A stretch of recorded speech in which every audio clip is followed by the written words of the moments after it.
Ini resmi. Media pemerintah Iran telah mengumumkan bahwa Ayatollah Ali Khamenei, diktator yang memerintah Iran selama lebih dari 30 tahun, telah meninggal dunia.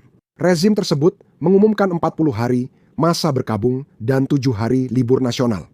Namun di jalan-jalan Iran, rakyat tidak berduka. Mereka justru merayakannya. Menari, mengibarkan bendera, dan bersorak di jalan-jalan Teheran, Fars, Nuradabad, Karaj. Inilah momen yang telah ditunggu rakyat Iran selama lebih dari 30 tahun, namun rezim tersebut tidak akan tumbang tanpa perlawanan berdarah.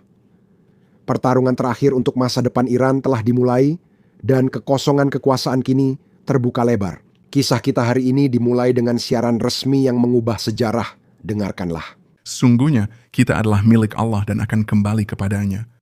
Bangsa besar Iran berduka atas wafatnya tokoh terhormat bangsa Iran yang agung dan pelopor umat Islam, yang mulia Imam Khamenei telah naik ke surga tertinggi setelah merasakan manisnya syahid di bulan suci Ramadan.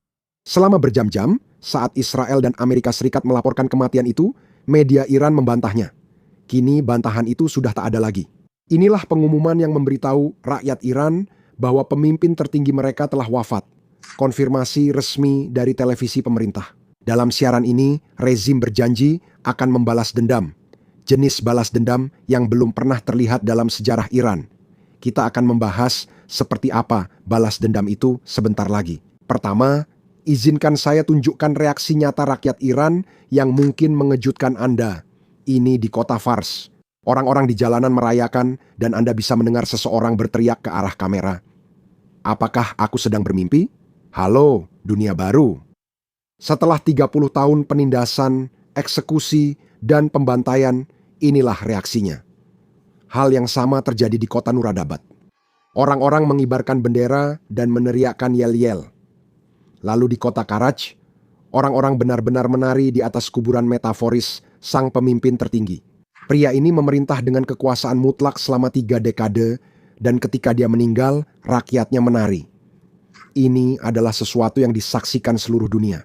Bahkan, di sini kita punya Duta Besar Ali Alas untuk PBB, Mike Waltz, yang menunjukkan ironi ini di depan delegasi Iran. Dengarkan pernyataannya. Amerika Serikat dengan tegas menolak pernyataan yang konyol dan sejujurnya sangat mengada-ada bahwa tindakan AS tidak sesuai dengan hukum internasional.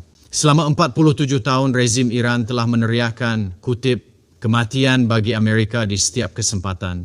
Mereka telah berusaha untuk melenyapkan negara Israel. Mereka telah melancarkan kampanye tanpa henti, kampanye pertumpahan darah dan pembunuhan massal. Mereka bertanggung jawab atas serangkaian serangan bersenjata tanpa provokasi yang menargetkan Amerika Serikat dan Israel, pelanggaran piagam PBB, serta ancaman terhadap perdamaian dan keamanan internasional di seluruh Timur Tengah. Mereka bahkan telah mencoba untuk membunuh Presiden Amerika Serikat. Presiden Trump. Mereka melakukan itu tidak hanya secara langsung, tetapi juga melalui proksinya yang berusaha menyembunyikan dan menutupi tindakan buruk mereka, sambil secara terbuka mengaku sebagai korban. Sekarang, ini bukan semua kabar baik. Saya ingin memperjelas satu hal. Rezim itu terluka, tapi belum hancur. Belum. Di beberapa kota, pasukan paramiliter IRGC yang terkepung telah berpatroli di jalan dan menembaki orang-orang yang merayakan. Ini adalah pasukan keamanan yang sama yang membantai puluhan ribu orang Iran pada Januari dan masih aktif hingga kini. Mereka masih setia pada rezim dan masih bersedia menembak warga sipil. Sekarang, setiap kali kami membicarakan pembantaian yang terjadi pada bulan Januari, video kami dibatasi di YouTube karena menurut YouTube, membicarakan hal itu tidak ramah bagi pengiklan. Jadi, jika kalian bisa bantu kami di algoritma dengan menekan tombol subscribe di bawah, itu sangat berarti. Karena pada akhirnya, kebenaran tetaplah kebenaran. Rakyat Iran menghadapi perjuangan berat. Namun kini mereka punya hal yang tak dimiliki pada Januari lalu. Dukungan luar negeri dan rezim yang kacau. Sekarang, satu pertanyaan yang ditanyakan semua orang. Mengapa semua pemimpin tertinggi Iran berkumpul di tempat yang sama ketika mereka tahu perang akan datang? Jawabannya cukup jelas. Mereka tidak lagi mempercayai komunikasi elektronik. Israel telah meretas komunikasi Iran selama bertahun-tahun. Semua orang ingat apa yang dilakukan Mossad dengan alat pagar Hizbullah. Nah, karena itu, para pemimpin Iran tahu bahwa sistem digital mereka telah disusupi. Jadi, mereka bertemu langsung untuk menghindari rencana mereka disadap. Tapi bertemu langsung menciptakan masalah yang berbeda. Jadi dalam koordinasi erat dengan pemerintah Israel, Amerika Serikat telah mengambil tindakan yang sah untuk mengatasi ancaman ini sesuai dengan pasal 51 Piagam Perserikatan Bangsa-Bangsa. Tuan Presiden, saya ingin menyampaikan catatan terakhir. Anda tahu siapa yang tidak mengeluh malam ini? Anda tahu siapa yang tidak menyebut-nyebut ketidakjelasan hukum internasional? Anda tahu siapa yang merayakan di jalan-jalan di seluruh dunia? Rakyat Iran. Tuan Presiden, mungkin barangkali saja mereka akhirnya akan bebas. Saya ucapkan terima kasih. Ketika intelijen Syiah dan Israel menyadari bahwa sedang berlangsung pertemuan tingkat tinggi di kompleks Khamenei dengan pemimpin tertinggi dan pejabat-pejabat utamanya hadir, mereka melihat kesempatan itu dan mereka melancarkan serangan. 30 bom penghancur bunker dijatuhkan ke kompleks itu untuk memastikan tidak ada celah kegagalan. Tapi sayangnya, Khamenei sebenarnya tidak berada di bunkernya. Dia sedang berada di luar, di lantai atas kompleksnya, tanpa menyadari apa yang akan terjadi. Dan ini membawa kita ke krisis suksesi, karena Iran sekarang menghadapi masalah nyata yang belum pernah dihadapinya selama 36 tahun. Begini, sebelum perang dimulai, Khamenei memerintahkan setiap pejabat politik dan militer untuk menunjuk 4 penerus, bukan 1, bukan 2, tapi 4, untuk berjaga-jaga jika mereka semua dibunuh. Tapi posisi pemimpin tertinggi itu unik. Tidak ada pengawasan atau penyeimbang untuk kekuasaannya. Pemimpin tertinggi mengendalikan setiap posisi dalam rezim. Dan Khamenei telah berada di posisi itu sangat lama. Begini, Khamenei telah menjadi bagian dari elit politik Iran sejak revolusi terjadi. Pada tahun 1979, dia masih berada di sana di sisi Khomeini. Lalu pada tahun 1981, dia menjadi presiden Iran, pada dasarnya orang nomor 2. Lalu pada tahun 1989, ketika Khomeini meninggal, Khamenei ditunjuk sebagai pemimpin tertinggi berikutnya. Sekarang, pertanyaannya adalah, siapa yang akan menjadi pemimpin tertinggi berikutnya? Yang ketiga dalam sejarah Republik Islam. Saat ini, Khamenei sudah memiliki calon penggantinya.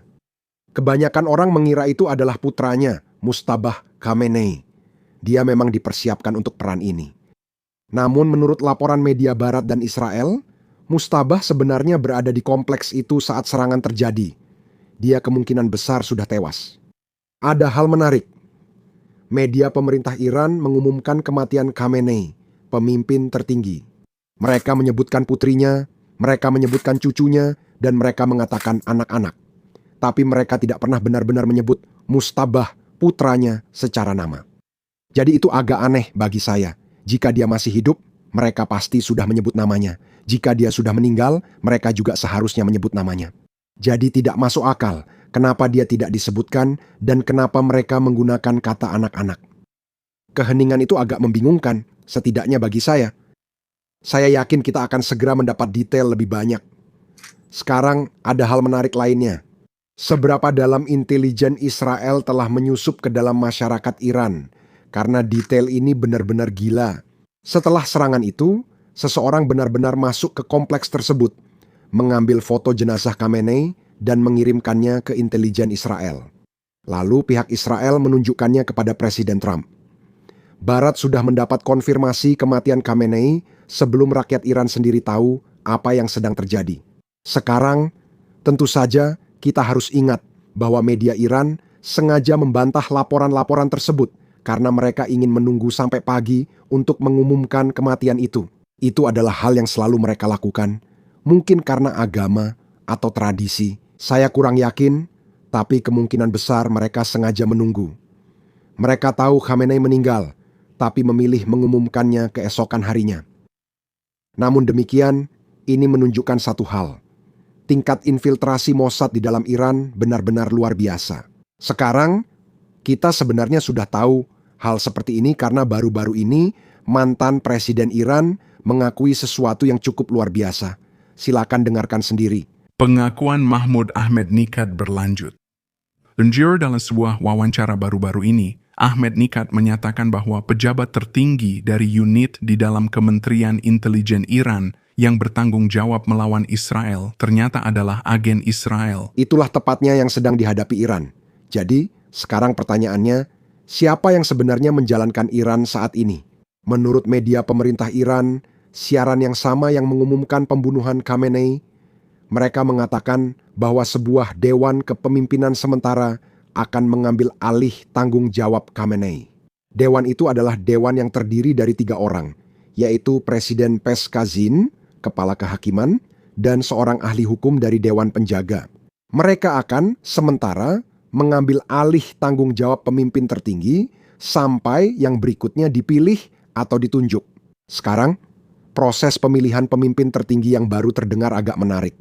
Secara nama memang demokratis, tapi sebenarnya tidak. Izinkan saya jelaskan maksud saya. Iran memiliki sesuatu yang disebut Majelis Ahli. Majelis ini terdiri dari 88 ulama Syiah yang dipilih melalui pemungutan suara rakyat setiap 8 tahun sekali. Sekarang, Dewan Ulama akan masuk ruangan tertutup untuk memilih pemimpin tertinggi baru. Namun, ada satu hal yang perlu diperhatikan. Majelis Ahli memang demokratis dalam arti mereka dipilih oleh rakyat, tapi orang yang menentukan siapa yang boleh mencalonkan diri untuk posisi ini adalah pemimpin tertinggi itu sendiri. Jadi ini seperti lingkaran tertutup. Jadi Khamenei memilih semua orang ini agar bisa mencalonkan diri dan mencoba memenangkan suara rakyat. Dan sekarang mereka akan mencoba memilih pemimpin berikutnya dalam pertemuan tertutup. Jadi dalam arti tertentu, kita tidak bisa benar-benar mengharapkan segalanya berubah secara drastis. Pemimpin tertinggi baru tidak akan jauh berbeda secara ideologis dari Khamenei, karena yang memilih adalah orang-orang kepercayaannya.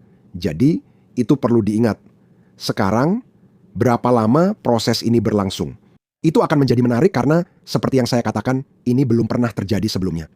Ini memang pernah terjadi sebelumnya pada tahun 1989, tetapi itu hanya karena Khamenei, pemimpin tertinggi sebelumnya, wafat karena sebab alami. Kali ini, Iran sedang dalam keadaan perang. Terakhir kali, butuh waktu 24 jam untuk menemukan pemimpin tertinggi yang baru. Kali ini, kita tidak tahu pasti berapa lama waktu yang dibutuhkan. Tapi sesuatu yang menarik untuk diperhatikan adalah IRGC. Mereka berusaha memainkan peran besar, pada dasarnya mencoba mengambil alih majelis ahli ini agar mereka bisa punya pengaruh dalam memilih pemimpin tertinggi berikutnya. Ini adalah sesuatu yang akan kami bahas di video berikutnya, jadi pastikan untuk menekan tombol subscribe di bawah ini. Dan kami juga akan membahas bagaimana Iran berencana membalas, karena mereka mengumumkan bahwa mereka akan melancarkan balas dendam yang belum pernah dilihat dunia terhadap Amerika Serikat dan Israel. Jadi pastikan untuk menekan tombol subscribe agar tidak ketinggalan video tersebut. Nama saya Sam, dan sampai jumpa di video berikutnya.